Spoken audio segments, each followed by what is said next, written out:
हम मीनू झा गोर लगै छी समस्त मिथिलावासी के एकटा सामा के गीत लऽ कऽ उपस्थित छी। सामा पर्व के सब गोटे के बहुत बहुत शुभकामना। धन्यवाद। जय मिथिला, जय मैथिली।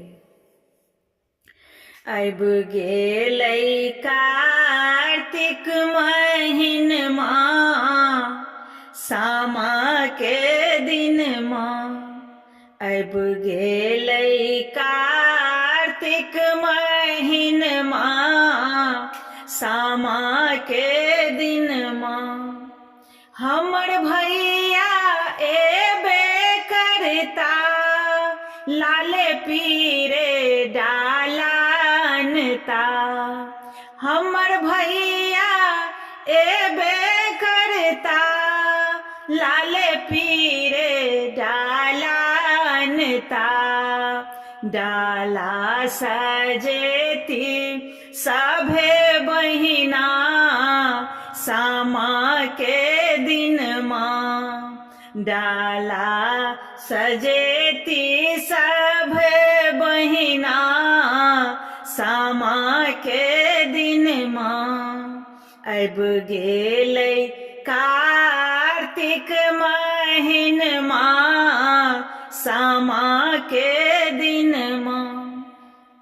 हमर भैया ता सामा संग अनबे करता। हमर भैया ता सामा संग अनबे करता।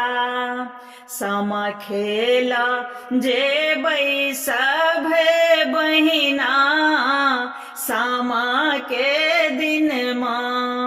सामा खेला जेबै सभे बहिना, सामा के दिनमा। आबि गेलै कार्तिक महीनमा, सामा के दिनमा। हमर भैया एबे करता, नवका ओ चूड़ा अनता। हमर भैया एबे करता, नवका ओ चूड़ा अनता। सामा के खुएथिन सभे बहिना, सामा के दिनमा। आबि गेलै कार्तिक महीनमा, सामा के दिन